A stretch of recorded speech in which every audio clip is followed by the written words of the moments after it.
লীগ সরকার ক্ষমতায় যখন ছিল, যদি ভালো একটা পোস্ট করা হতো আওয়ামী লীগের বিরুদ্ধে, তৎক্ষণাৎ তাদেরকে ধরে নিয়ে হামলা মামলা হয়রানি গুম খুন করা হতো।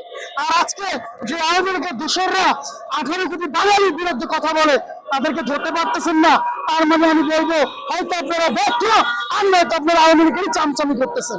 আওয়ামী লীগের চামচামি বাদ দেন, সাবধান হয়ে যান। 18 কোটি জনতা যেরকম 16 বছর স্বৈরাচার সরকার হাসিনাকে দেশ থেকে বিতাড়িত করেছে, বাংলার জমিনে তার জায়গা হয় নাই। মনে রাখবেন, আপনারা যদি আমাদের রক্তের উপরে রক্ত নিয়ে বেইমানি করেন, আপনাদেরকে ছাড় দেওয়া হবে না ইনশাআল্লাহ। আসসালামু আলাইকুম।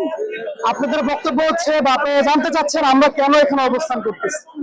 আমাদের অবস্থানের কারণ হচ্ছে যে আমরা আহত এবং নিহত পরিবার যারা আছি, আমাদের সাথে বৈষম্য করা হচ্ছে, এবং আমাদের সাথে বৈষম্য যেন না হয়, এই বৈষম্যের প্রতিবাদে আমরা রাজপথে এসেছি।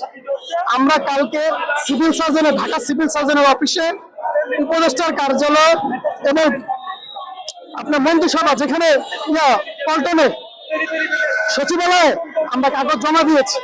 কাগজ জমা দিয়ে আমরা 24 ঘন্টা আন্দোলন দিয়েছি।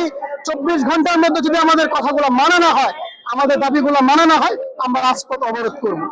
সেই ভিত্তিতে আমরা আজকে সকাল 9টায় পিজির 2 নম্বর গেটের সামনে অবস্থান করছি, আপনারা দেখেছেন। এবং সকাল থেকে কোনো রকমের কোনো মিডিয়া আসে নাই।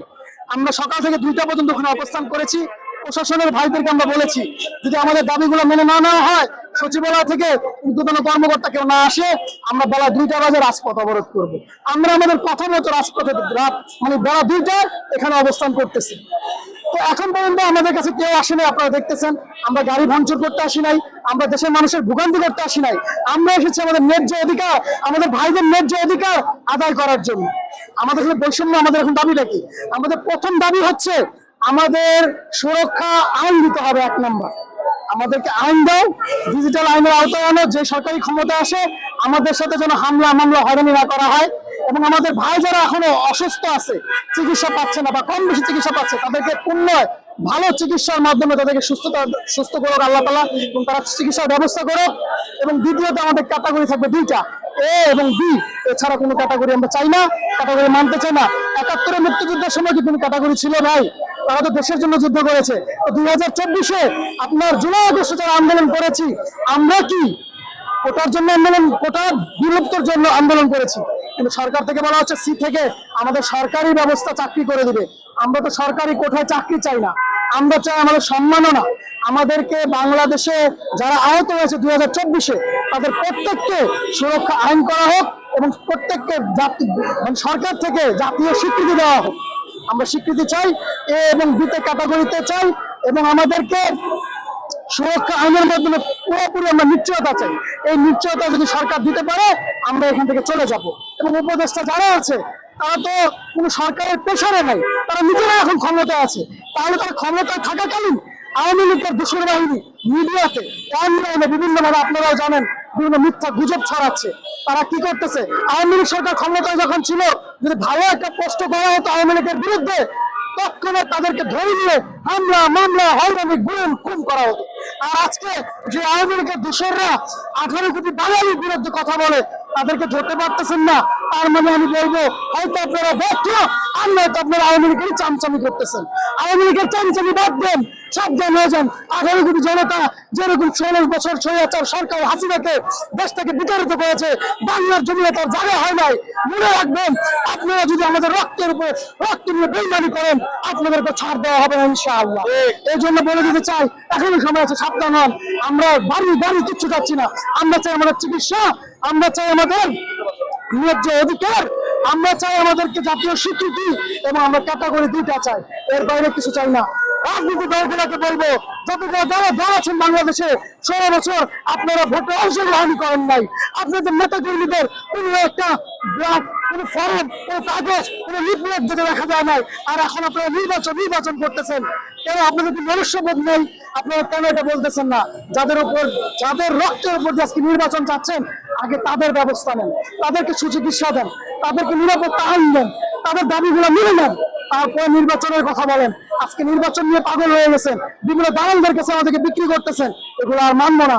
এই জন্য প্রধান উপদেষ্টা বা উদ্যোগী কর্মকর্তা কেউ যদি আমার এই কথাগুলো শুনে থাকেন, আমি তাদের উদ্দেশ্যে বলবো এখন সময় আছে, বাংলাদেশে অনেক জায়গা আছে, আপনারা আমাদেরকে ডাকেন, আমাদের সাথে কথা বলেন, সমস্ত আহত যোদ্ধাদের সাথে কথা বলতে হবে, 1 জন 2 জন 10 জনের সাথে কথা বললে হবে না। 13,000 যে আহত যোদ্ধা বা 24,000 যে আহত যোদ্ধা আছে, এদের বাংলাদেশে বসার অনেক জায়গা আছে, তো তাদেরকে ওখানে ডাকেন, ওখানে বসে আমাদের সাথে কথা বলেন, আমাদের দাবিগুলো মেনে নেন। আর বাঙালি 18 কোটি জনতার উদ্দেশ্যে আমি বলবো, আপনারা দেখেন আমাদের দাবি মাত্র 4টা। এই দাবিগুলোর মধ্যে যদি অনৈতিক কিছু চেয়ে থাকি, তাহলে আপনারা আমাদের বিচার করবে। আমরা মানে সুরক্ষা চাই, আমি ছাড়া আমরা আর কিছু চাচ্ছি না। আমরা মানে স্বীকৃতি চাই, আমরা ক্যাটাগরি, আমরা হয়তো 2টা চাই, আপনারা 3টা দেওয়ার কে? এই জন্য আমরা সরকারি চাকরি চাই না, আমাদেরকে 2টা ক্যাটাগরি দেওয়া হোক এবং আমাদেরকে সম্মাননা দেওয়া হোক, আমাদের ভাতার ব্যবস্থা করে, এছাড়া আমাদের আমরা এর আগে যতগুলা মিছিল মিছিল আন্দোলন করেছি, সমন্বয়করা আসছে, কথা বলছে, আপনার বিভিন্ন আমাদের মধ্যে থেকে আমরা একজনকে প্রধান বানা পাঠাইছি, সে বিক্রি হয়ে গেছে টাকার কাছে, আহত ভাইদের সাথে গাদ্দারি করেছে। সমন্বয়করা যারা আছে তারাও যে যখন নির্বাচন নিয়ে ব্যস্ত, অনেকে আমাদেরকে কটু কথা বলে যে আপনারা যখন আন্দোলন করেছিলেন তখনই দাবি দাবা কি আগের থেকে প্ল্যান করা ছিল। তা আমি বলতে চাই সমন্বয়কদেরকে, তাহলে কি আপনাদের প্ল্যান করা ছিল যে আপনারা নির্বাচন করবেন, আপনারা ক্ষমতা আসবেন? আপনারা তো বেশ কিছু সুবিধা পাচ্ছেন, কিন্তু আহত ভাইরা কয়েকজন সুবিধা পেয়েছে। জুলাই ফাউন্ডেশনে এখনো আমাদের অনেক ভাই আছে যারা কাগজ জমা দিয়েছে, সঠিক কোনো তথ্য পাচ্ছে না, 1 মাস হয়ে গেছে। আপনি 2 মাস পরে দেন, 3 মাস পরে তাকে টাকাটা দেন, অসুবিধা নেই। আপনাকে বলবেন ফাইলটা কোন জায়গায় আছে, সেই ফাইলটা জানার জন্য আমার রংপুর থেকে আমার ভাইয়ের আসতে হয়, বরিশাল থেকে আসতে হয়, রাজশাহী থেকে আসতে হয়। আপনারা একদম মনে করবেন না এখানে অল্প কিছু জন গুটি কয়েক ভাই আছে আর টিয়ারশেল মারলেই চলে যাবে, এটা ভুলে গেছেন আপনারা।